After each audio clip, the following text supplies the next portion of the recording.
Carl Jung said of himself in an interview, "It is the truth, a force of nature that expresses itself through me. I am only a channel." If life had led you to take up an artificial attitude, then you wouldn't be able to stand me, because I am a natural being. The unconscious of people who live in an artificial manner senses me as a danger. Everything about me irritates them. My way of speaking, my way of laughing. They sense nature. When Carl Gustav Jung spoke of himself as a natural being, he was 68 years old. By then he was world famous and controversial, the first modern psychiatrist to recognize that the human psyche is, by nature, religious, and to explore it in depth. A self-described empiricist and healer of the soul, he penetrated the inner reaches of himself and his patients, linked his experience to ancient writings and cultures worldwide, and offered his discoveries to an uncomprehending world.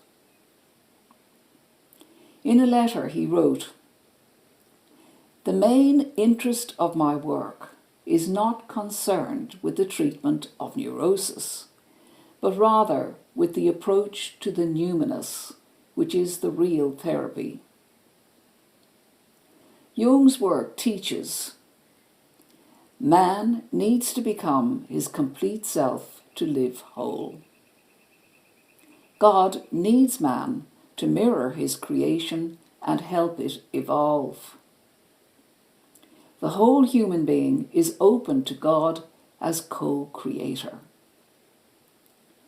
People who knew Jung testify that he was a living example of his own psychology.